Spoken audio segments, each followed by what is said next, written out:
Welcome, everyone. Welcome to our first session this morning for Passion Palooza.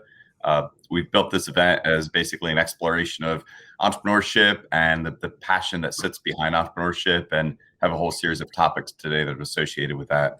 We are recording the session. We hope to find ways to repurpose the content and the panels and interviews and talks that we have today. But this first session this morning is called Start With Why, and it's somewhat fashioned after the Simon Sinek book of that title. So I think to have a really great discussion here. But we have three Drexel alums on the panel today. So we have Arad Maharta, Kyle Bergman, and Ellen Rubin. We're trying to get Ellen on speaker, but we'll go ahead and move forward without her, and hopefully she'll be able to get on. So we'll start with some brief introductions. So Arad, if you want to start a little bit of yourself and what you're currently working on. Sure. First and foremost, it's a pleasure to be here, Chuck. I'm glad to see you all. So Malhotra, I am the co-founder of Skyless Game Studios. We run a large video game company that focuses on leveraging video games for education, training, and social impact. So a lot of buzzwords, but basically what we do is we partner up with nonprofits, with social enterprises, with corporations, and identify either social causes or specific areas of learning, and then create what we see as a totally fun game, something that you could play on your computer or VR. The technology doesn't matter, but coming up with the most immersive way of trying to deliver that content to get a more widespread audience, to get a more engaged audience, and to be able to learn while having fun. So examples of our work include stuff like anti-corruption investigation training for federal law enforcement, to therapeutic games with autism. Most recently, we've been actually, during the pandemic, working on a platform that allows agile teams, that allows basically distributed teams to be able to work more efficiently to replace the face-to-face communication. So it's around training, effective facilitation, and so on. So that's what we've been working on. And literally just as of last night, we actually started brainstorming ideas to create video games that actually help in getting unengaged people more engaged in getting vaccinations, because that seems to be a big pain point across the world. So we just started whiteboarding that out. That's great. Congratulations on that. That's awesome. And you and I go way back. You were Skyless was incubating in the Viata Institute when I joined Drexel 7 or 8 years ago, and so it's been a good ride so far for you. It's been exciting. Absolutely. I mean, just blessed to stand the test of time, and of course, right through the journey, preceding the closed school to what it was, and it's been fantastic. Yeah, well, epitome of passion, right? Sticking with a startup for so many years, and just having that when you put your time and energy into it's really admirable. So congrats. Thank you so much. So we have Kyle Bergman. Kyle, little introduction. Yes, thank you, Chuck and Melissa, for having me, and hello, everyone. I'm honored to be here. I graduated from Drexel in 2012 with a degree in psychology, which, I mean, I don't know if I'm really using that anymore, but I am the founder and chief Swoveralls officer of The Great Fantastic. The Great Fantastic is a digitally native apparel brand. We make the world's comfiest products using sustainable resources and ethical manufacturing methods, like Arad, a lot of buzzy words there. Our hero product is called Swoveralls. Swoveralls are the glorious combination of sweatpants and overalls into one incredibly comfy masterpiece. And we sold our first pair in 2017 and have been on a hell of a journey since then. In addition to The Great Fantastic, last year I launched a second business that I'm also incredibly passionate about, and I actually spend a lot of my time working on that now. Home, we hold virtual group fitness classes from the convenience of wherever you are. I used to be a fitness instructor in real time. Due to the pandemic, myself and every other fitness pro in the world was laid off, and we started holding workouts online. We raised some money in January. We offer over 60 classes a week. We have 12 coaches. I'm the CEO of that company, and I'm I'm excited to talk about my passion for both projects. Great. And Kyle, you're being a little shy too. That you didn't mention you were in Shark Tank. Yes, I was. I had the pleasure of getting rejected on Shark Tank on national television, which was an amazing honor. And yeah, I'm happy to answer questions and talk about the whole Shark Tank tale as well. Yeah. Is that one of those, like all press is good press type plays though, right? Exactly. It certainly helps. Yeah. Well, it's great. Well, again, congrats on your business and everything you've done so far. Thank you. Good. And then Ellen, do we have you on sound now? I'm praying. Oh, we do. Oh, thank God, Kyle. That was brilliant to try it on my iPhone instead of my iPad. I would like to kiss your toes and maybe get a pair of swabberalls, because even though I'm 52 years old, I still wear overalls, because you're never too old to wear overalls. Exactly. You would look great in a pair, Ellen. Thank you. You know what? Come here sometime. I will be your woman and your older spokeswoman, the young and hip 52-year-old. At least I try to think that. So, Chuck, I started a company 4 years ago, and the passion and the why behind it was, well, complex. But I have a knitting store called Love to Knit and More.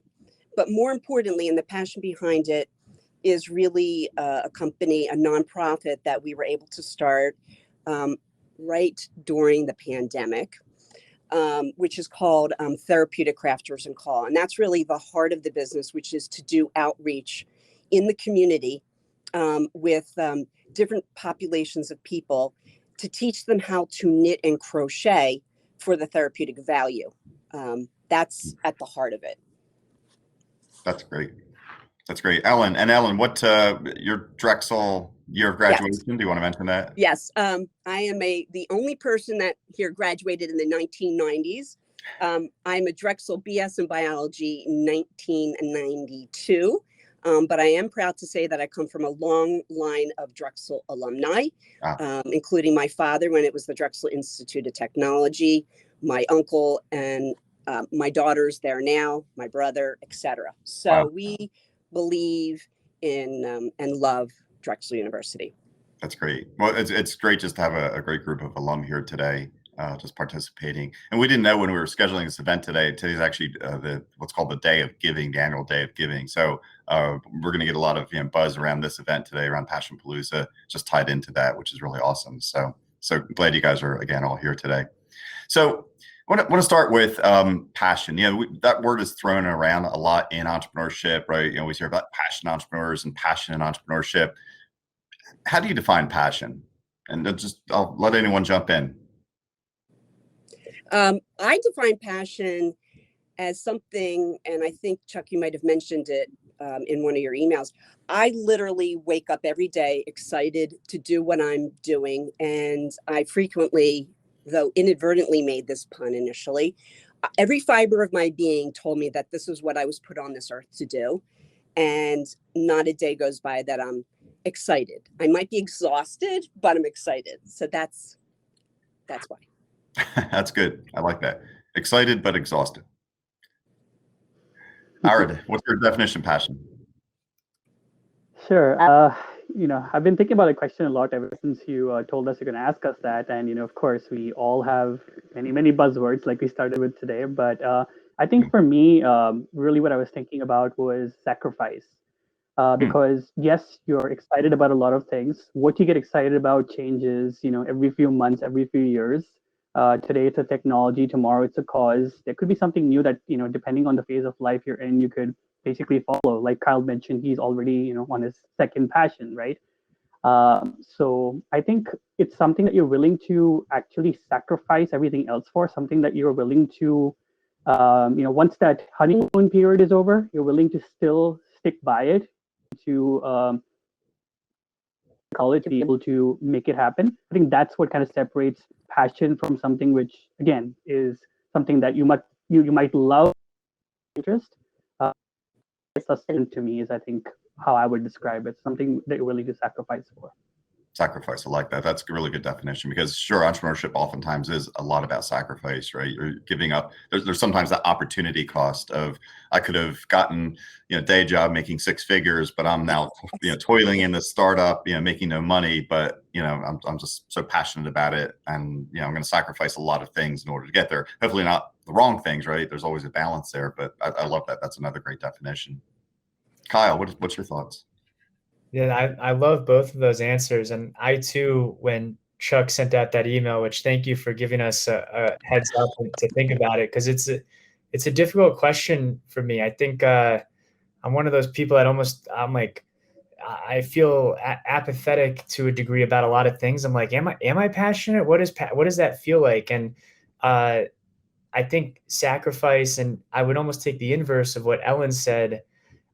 When I look back at my life and things that kind of kept me up at night in a good way, because I was excited about them and I kept thinking about them. And to Arad's point about sacrifice, I'm sacrificing the mental energy that I'm spending thinking about those things versus other things. And a professor of mine talked about, like, what do you want to spend your life's energy doing? We all have the same number of days or hours in a day as Beyonce or The Rock or LeBron. And so it's making sure that you're really doing what you want to do. I was lucky enough to play lacrosse at Drexel, and I am passionate, but I used to be, I was obsessed about it. I would lay in bed at night thinking about scoring goals.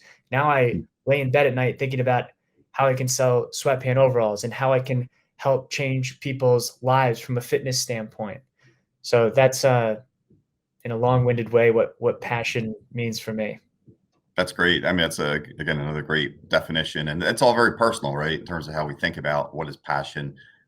For me, sometimes I think about it in context of the intersection of what you love to do and what you're also good at, because that's going to, again, every day you're going to wake up saying, I know I can do this and I love to do this, and that's really where I want to live my life. And but again, I think passion is a very kind of personal thing to all of us, which is great to see. And by the way, if any of the audience members have any questions or comments, feel free to put them in the chat. That's a great way to interact with us. Melissa, you can monitor the chat for us. Thank you. So kind of a somewhat related question would be, why do you do what you do? So, Ellen, knitting, Arad games, Kyle, overalls. Why? Why that? Arad, do you want to start?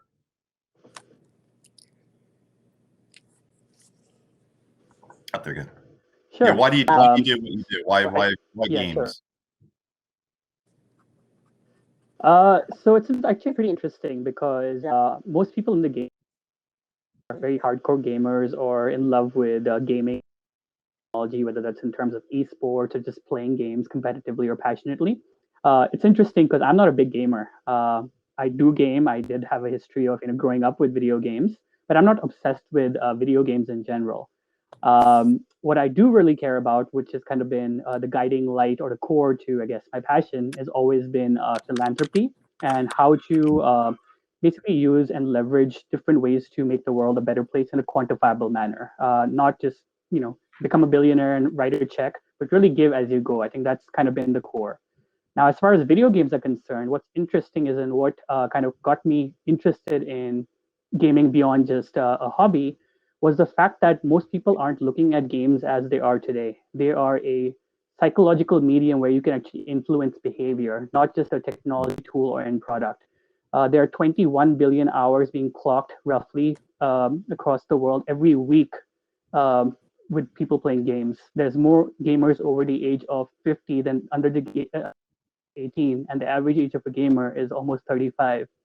And we've kind of lost sight of that, and we only see, the Fortnites of the world and the Minecrafts of the world. To me, that is basically media, that is influence. And if you can influence people into something good, I think that makes for a successful business. And I think that's something that has tied to the idea and this concept of philanthropic game design. That's interesting. That's great. Yeah, I think you're right. The audience for games is much broader, I think, than what people think about. Certainly, and we have our finished basement, we have both a Miss Pac-Man machine, so very old school, but they also have a Nintendo Switch, right? And they're great. I mean, on purpose, they're both, gaming and video games is just an inherent part of everything that we do, and it's great to see that you're thinking about it very broadly and thinking about it philanthropically. That's awesome. Ellen, why this? Why knitting?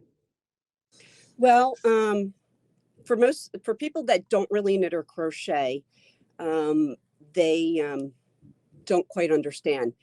I'd like to start off with saying what I was noticing as a scientist was the health benefits of it. And so I took it a little bit step further.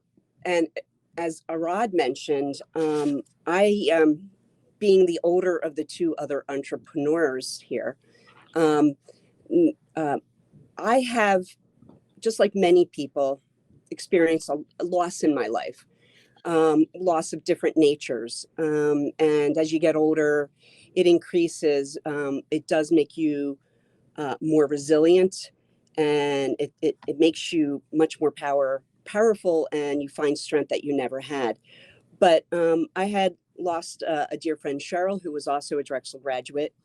And the end, it came to the same thing that Arad said, that I really wanted to make the world a better place. Ever since I was in elementary school, mostly high school, because I did a lot of volunteering then. And my parents were big mentors, as well as my aunt and uncle and my cousins.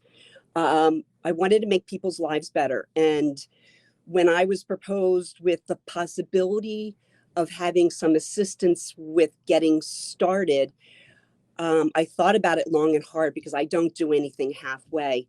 I said to myself, I didn't want to leave this earth being on my deathbed saying that I had not tried this concept, because the concept I came up with is very different than just a brick and mortar store. It was kind of marrying two different things. The health benefits. I really wanted the nonprofit.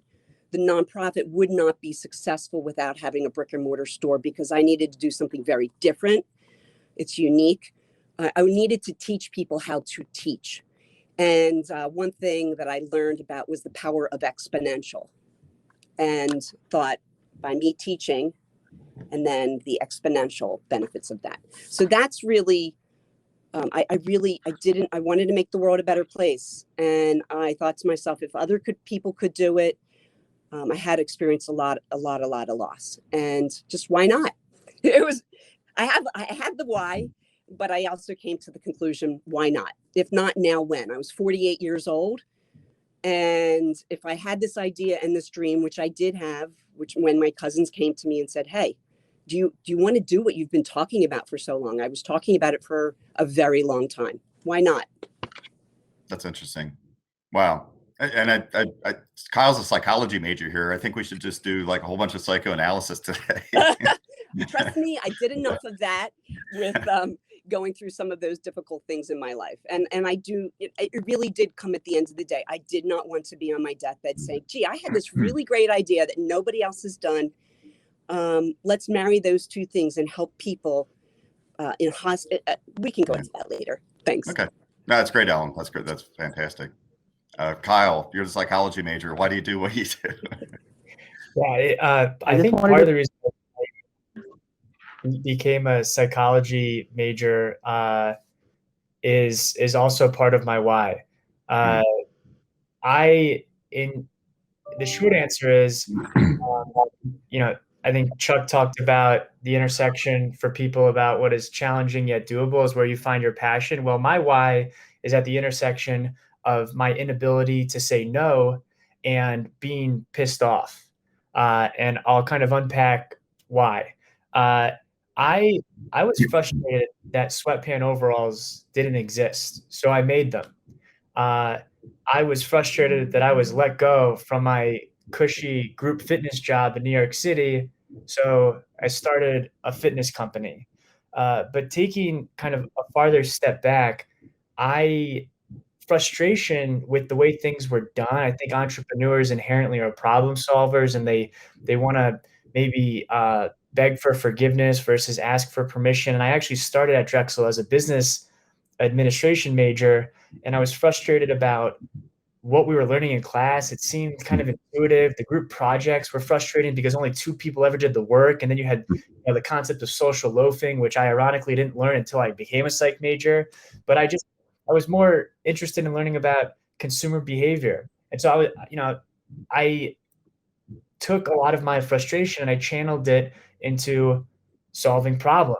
Now, I wish that answer was a little more benevolent, like Arad's and Ellen's. However, after reading Shoe Dog by Phil Knight, which I recommend everyone to read, I realized that I will never be a bajillionaire because I just don't have that ruthless bottom line mentality. And both of my businesses are triple bottom line in the sense that we take the environment and society into account in every decision that we make. So for example, The Great Fantastic is a member of 1% for the Planet.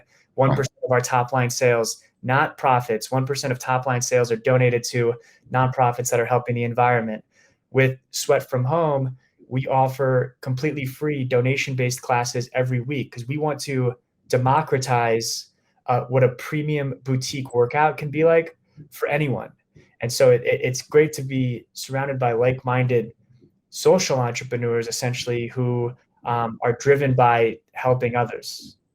That's great. And that wasn't, I don't think, even intentional today that we thought about this panel from a social entrepreneurship, but I think it does say a lot about the types of entrepreneurial activity, and you can do what you want as an entrepreneur. You can make it fit your style of entrepreneurship and how you think about the world and the benefits and the values that you want to provide. So that's great, Kyle. I love the triple bottom line aspect of it. Yeah. I think Roger's question, I can I'll be the first to answer this. So the great thing about, I think, the pandemic is that maybe since the financial recession in like 08, 09, there's never been a better opportunity to become an entrepreneur. The companies that were born out of the financial recession, Venmo, WhatsApp, Airbnb, Instagram. I mean, when these types of black swan events happen, like unpredictable global disasters, it just creates a breeding ground for incredible innovation. Now, that's at like a 50,000 foot level. If you're a student and you have an idea, I've always been, kind of shoot from the hip, ask questions later, go, make a prototype, talk to people, fail as much as you can. Failure is okay. Failure is not an indication of inadequacy. Failure is an indication that there's a gap between your current understanding and your skill sets and where you want to go. And once you look at failure like that, it's like, okay, I need to get more reps in. I need to do it again and again. And that's how I'm trying to make lemonade out of lemons in real time with Sweat from Home. I mean, The Great Fantastic, Shark Tank. We've sold over $1 million of Swoveralls. It's like crazy. That company's 4 years old. Sweat from Home is in not the great way. I mean, Chuck, I know one of the questions is like, talk about stuff that's not going well right now. We have challenges with Sweat from Home, and it's like, but I think to Arad's point, it's like, this is why you do it. It's like the honeymoon phase is over. Like, it is not all sunshine and roses right now for me. In fact, I had a very difficult call right before this, and it's like, that's why you do it. So kind of a little bit of a tangent, but I hope that's helpful to some. No, that's great. And right, having passion at the core to see you through those difficult, challenging times, because it's never a straight line from down here to up here, and it's just all like you said, roses to success. It's forwards, it's backwards, it's up and down, it's sideways, it's broken, it's fixed, all those things along the way, and hopefully eventually you get to where you want to be. But absolutely, that's great advice, Kyle. All right, I think you want to say something about Ellen's comment earlier, I think. I was just joking with Ellen. I was going to say that I wanted to just call her bluff because because women don't age a day after 25 in my books. So she was a teenager when she graduated. I was gonna say. But coming back to Roger, since we're a little bit off advice had over here, yes, the pandemic is great. There's a lot of it's very important not to get trigger happy and try just quick fixes or quick wins. If you're trying to build a business and not just a hustle, try and think about or how the behavior, how the trends, how the pandemic our daily lives, and then think about more sustainable businesses. Think whatever the half 2 years, how us to get to our new norm, given human history, that might destroy our business. So important to long term, not just a fix. The other important thing is try and very important. Check, I'm sure I'll be smiling over here, but we've seen entrepreneurs all around us where after the money or a unethical quick way of making money, whether that's the other form, and I think that's something that you want to that's going to hurt you in every way possible. So what you're trying to do is ethical. Make sure that what you're trying to do is sustainable. It's not just a band-aid, but it's a long-term solution to again something that can help us not in the world again in the future. So just something to keep in mind. Yeah. No, that's great. Yeah, I mean, being true to the core and creating value for the world, right? I think that's a big part of entrepreneurship. How can you create value? And there's a lot of different definitions of that, but keep that focus, and you wake up every day, believing in yourself, believing in what you're doing, and knowing that you're doing good for others in whatever form that takes. And if you make some money along the way, that's great too. But don't make that the end objective. You'll likely fail if that's the case. So. We keep losing Ellen in and out, so I'm not sure what's happening with her, but hopefully she'll get back in.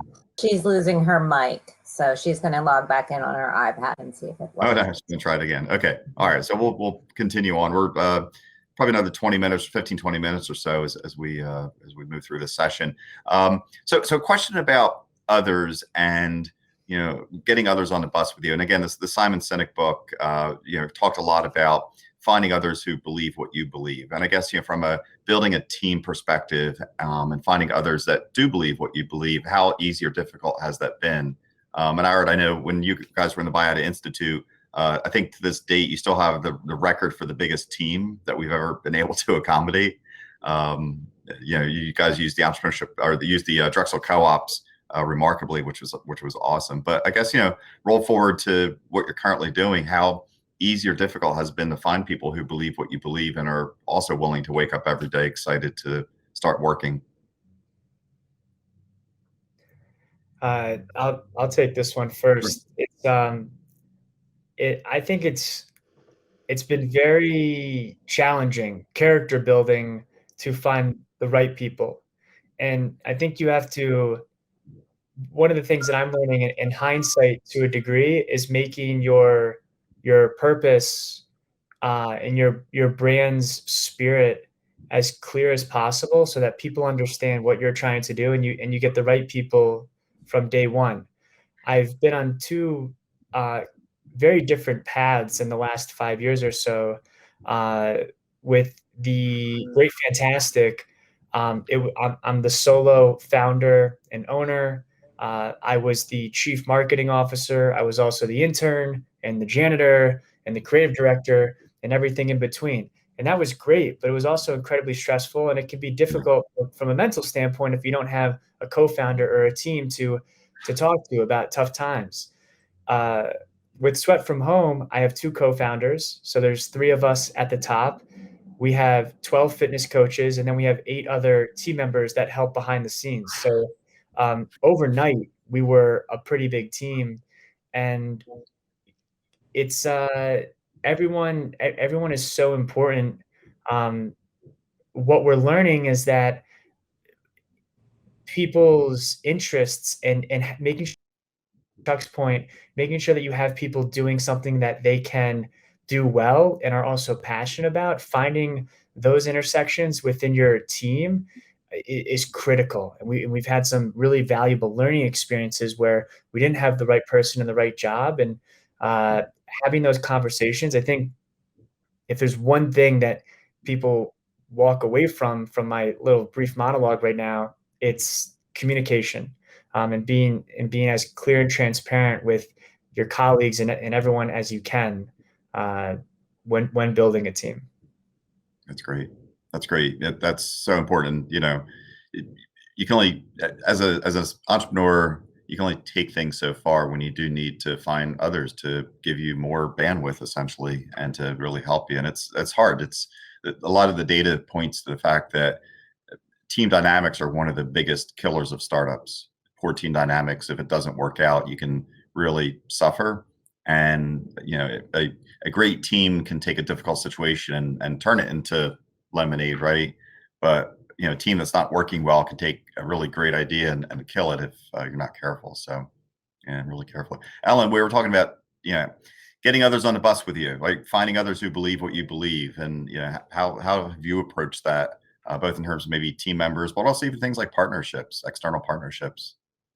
Well, that's a really, really good question, because that's actually something that I thought about when Love to Knit and More was open, and why I needed Love to Knit and More was also that where was I going to find people that had the same passion that I had?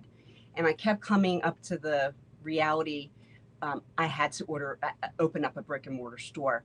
I had worked for 4 or 5 different brick and mortar stores teaching knitting.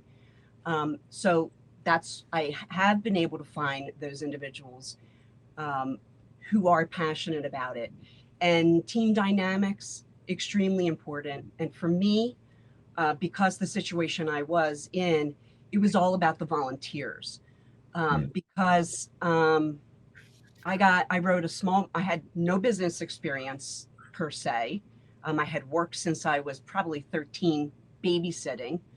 But as far as real hardcore business experience, other than my observations, which I do a lot of being a scientist, it was all about my volunteers and getting other people on board that saw and understood and knew that. And these volunteers I also knew would have different backgrounds, which would be integral for the nonprofit, because all the different fields we wanted to enter. Right. People who had a background in social, all sorts of different, it could be nurses, etc. So anyway, it was very difficult. It still is difficult. It's a learning process. It's again so important. And finding a way to communicate your value proposition becomes, I think, a big part of that. And then, once you have that center, you have that core again, finding the right people who, again, believe in that will be so critical to helping you achieve your mission ultimately. Yeah, it's great. Arad, how's building team and getting others on the bus with you who really believe it and aren't just there for the paycheck? How's that been? Sure. So, Chuck, as you know, we were very fortunate. We had, a cool business idea. Who doesn't like video games? And, put on top of that a way to, make the world a better place. I think we were very fortunate. A small story over here. The first time we went to become Drexel Co-op employers, which is basically how we started the business initially.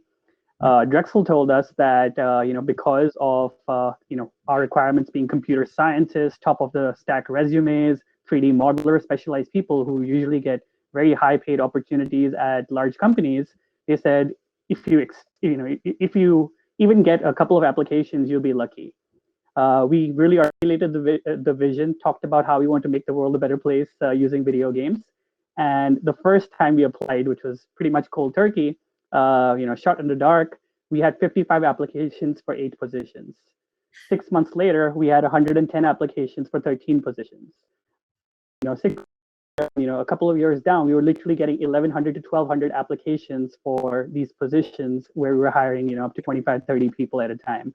So it was absolutely surreal in terms of, again, how much traction we got just based on passion for the idea.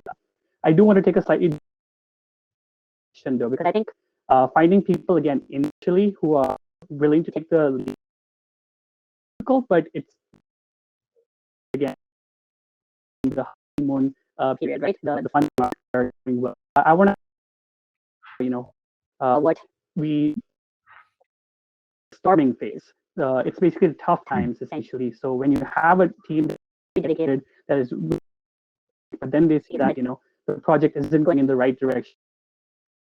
The demo didn't go as expected, or we didn't get what result we wanted. I think that is the most important to read and connect the dots. I think talk about this from a psychology perspective. We all have this question of what's, and to stand as a as an entrepreneur, as a CEO, and say, hey guys, this is fantastic, we'll be here. But if you take that extra step and say, listen, this is how your work is contributing to our vision. If we just stick through this is how your contribution better. Not just that, this is going to come back to you in this way. It's going to help you enhance your vision. It's going to give you. It's going to allow you to have allow you to put your name on something that had that created a change in the world. So connecting the dots back to what's in it for me, I think is very important, especially during the tough times. And that's something that again we kind of learned along the way. So again, the initial passion is almost easier to create, but to keep it sustained is difficult. Not everybody wants to get out of bed knowing that potentially they could fail, or waking up to a rainy day essentially. So keep that in mind. That makes sense. That makes sense. And I think that's real quickly, Colin, I'll let you jump in. The Simon Sinek book, again, Start With Why, he talks a lot about that and how companies begin to falter because it's very difficult, especially as you grow and expand, to find the people who again believe in that core mission and what you're doing, and that's a bit of a risk factor as you grow a company. So yeah, I love what Arad just said. A couple points. One, first, I love how I've become like the resident psychologist here, because I really, if anyone wants to come over, sit on my digital armchair, I can't guarantee any results. But Mike Tyson is famous for saying, everyone has a plan until they get punched in the face. And I love Arad talking about when the dark storms come, because they will come. It is so important for founders to sell an amazing vision. And a recent Netflix documentary about WeWork and Adam Newman, if anyone has seen that, or if you have a chance to see it, I mean, what an incredible implosion of a company. But the reason they got where they were, because Adam Newman was biblical in his ability to communicate this vision and create a cult, essentially. And that's what every successful entrepreneur, I think, is doing to a degree. You want to have this blind passion from your team members. Now, that said, one thing that I've also experienced is that no matter how evangelical your teammates are, no matter how clear you're articulating your vision, no one is going to care as much about the company as you do. And that's really important, and an important takeaway to have. I almost feel like Jekyll and Hyde right now from a psychological standpoint, because today, like literally today, is a huge day for the Great Fantastic. We are closing with a small private equity company who's going to come in and take a minority share in the business, which is incredible from a work and bandwidth standpoint and from a capital standpoint. So this has been in talks for months. I could talk about it, just so happened that it was today. And so that's very exciting. The Great Fantastic is going to get cash and more people to help with it and take it to new heights. I'll still stay on in a majority role, kind of like chairman, but I'll be stepping away from day to day.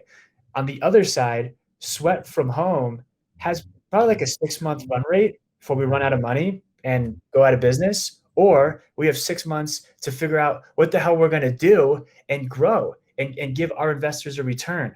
So that's what's on my plate right now. Wow. It's I wouldn't have it any other way. That's great. Congrats on the investment. That's fantastic. Wow. Thank you. What a great new chapter of the business. That's wonderful. Yeah, it's been a hell of a ride. Yeah, no doubt. Wow. Okay, fantastic. Good story. Thanks for sharing that, Kyle. Appreciate that. Of course. So we probably have another 5-7 minutes or so. I guess other words of advice, or anything else that we didn't talk about today that you think might be interesting and valuable to young entrepreneurs. Any advice that when they're first getting started out, and some of it's been mentioned already about taking action and just doing it. But what else? Any other thoughts you have on that?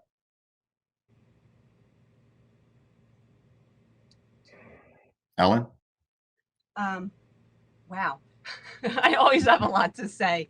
Put yourself back at 22 years old. What advice would you give yourself? Well, to be gentler on myself. Also to trust myself. One other thing I really learned the hard way was, and this goes with business or anything else in life, that you deserve to be treated well, and that some things that could really be huge stumbling blocks. I'm always been an optimistic person, but there were some really dark times, and I didn't know how things would go. But 22, I'd say, love yourself, be okay with who you are. Lady Gaga has a great song that I love with the words in it, and I'm okay with who I am, and just continue to work hard, and you will make a difference. You will. I mean, the most powerful thing that somebody has said to me is that you've changed my life, and I've heard that more than one time when I work with cancer patients or patients that are on maternity bed rest, or the nurses that I worked with for compassion fatigue, or the foster kids in Philadelphia, or the kids that had special needs, and most importantly, the autistic individuals that I worked with. I had a suspicion that knitting and crochet would help with some of the comorbidities with autism, and I was correct. And when that young lady said to me, I can't wait to tell my therapist how much less stressed and anxious I am. And those are the things that drive me and have, it's okay. I never, ever in a million years thought I would have been doing this, because I actually didn't learn how to knit until 22 years ago. Also to learn to be able, before you say yes, think about that, but more importantly, before you say no, because you could be missing out an opportunity. And it all for me started with volunteering at a preschool and saying, I want to teach you guys how to knit, because there's no way I can make all these things for you. And then found that I loved it. Then I ended up running an enrichment program because someone said to me, would you take this on? So those are the things that I would say. That's great. That's wonderful advice. That kind of ties in your last comment there about saying yes as much as possible. And actually goes a little bit counter to some of the thinking out there today, which is, control your calendar and say no to more things. But I'm not sure that's always correct, because you never know where the most interesting new conversation or opportunity or connection is going to be until you do it. And that just means you're going to have to put more time and energy into the day. But I think the more you say yes as opposed to no, who knows where things will happen, right? Or where things will go. And network. Yeah. Hopefully back to in-person networking at some point. I'm actually seeing clients here at the store. Great. Because I truly am a geeky scientist. I have an air purifier that runs 24/7. I implemented my immunology things immediately. And so, hey, it came in real good. It was really handy. That's great. Good. Ira or Kyle, last minute advice here for our young students. I would say I love everything that Ellen just said. Networking is huge. It's kind of cliche, but I think surrounding yourself with the people that you want to, that inspire you, and whose careers maybe you want to, I don't know, go after to a degree. And that doesn't have to necessarily be physical. It can be just watching YouTube videos or any sort of other, I mean, doing this to a degree. If you're watching this right now and you're feeling energized to some degree, that's amazing, because you're surrounding yourself with people that inspire you, and continue to do that. And also, if anyone wants to talk with me after this at any point, I'm happy to. I know Ellen just said her too, and I'm sure Arad would do it as well. It takes a village, and I am always constantly giving back. When Chuck asked me to do this, I leapt at the opportunity, because the amount of people that have been incredibly gracious with their time for me is the main reason why I've had any amount of success in my life. And so here for all of you. And It's not easy, but you know, nothing ever worth doing is easy. So, yeah. Yeah, if it were easy, everybody would do it, right? So Exactly. Rod, that last few minute comment. You put me on the spotlight over there. So I think Ellen and Kyle have actually covered everything we need to about the importance of people in your lives, and I think we should never underestimate that. Also, again, get away from the networking buzzword. It's not about exchanging business cards. Your relationships with people. Thinking about what I think not today if we didn't have that. Lighter note, I think it's very important amongst all of all of in all of the enjoy the journey. You only get to be where you are today. 22-year-old me would say, enjoy today's Cinco de Mayo. Forget about making lemonade go. So go out there. Never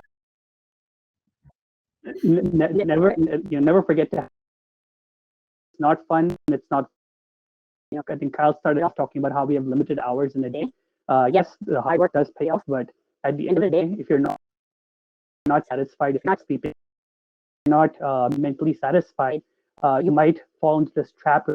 I'll be happy tomorrow, day after, or when this business makes this amount of that tomorrow will never come. I think all of us will tell you that. So unless you learn how to enjoy the journey, that's something that for me was a big revelation. Is that every time I caught myself straying away or being stressed about things I shouldn't be, I said stop. Need to enjoy what I have so far. Am I better than where I was? If the answer to that is yes, I should have the gratitude. And now with the with I have to tomorrow another day. That's awesome. Wow. I just want to bottle all you guys up and keep you in on campus and have you talk to every one of our students, because it's such great advice. Alan, you wanted to jump in? Yes. There's one thing that I neglected to mention, and I have the age to look back. Something else. Drexel, and I'm a huge Drexel fan, as you can tell, or at least hopefully you can tell. What I love most about Drexel, and looking back on my 22-year-old self, Drexel gave me a great foundation for thinking differently. Also, working in a fast-paced world, if you're doing quarters, you have to really buckle down, and that's the way life is. So why not start life early? Take those opportunities, and just do it. Work hard, and Drexel makes you think differently, and that's really what it's all about. And I think that is the foundation and why I thought out of the box, and taking those having a synergy of that. So Drexel, I love you. That's fantastic advice. That's amazing. And you're right. I think it's underappreciated sometimes how the Drexel system actually prepares you in ways you don't even think about or know, which is, again, awesome. And I have a 22-year-old daughter who just finished at Drexel. So, and I can see that she's just so much better prepared than maybe peers at other colleges. So no doubt it's a system that definitely does get you ready, which is awesome.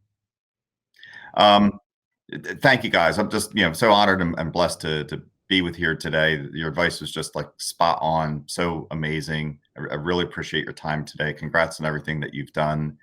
We look forward to seeing you on campus at some point. Hopefully in the fall, we're going to be back face to face more fully. But it's just been amazing to spend this morning with you, and look forward to speaking with you again. And if anybody, any other last questions in the chat? Anybody want to throw anything in?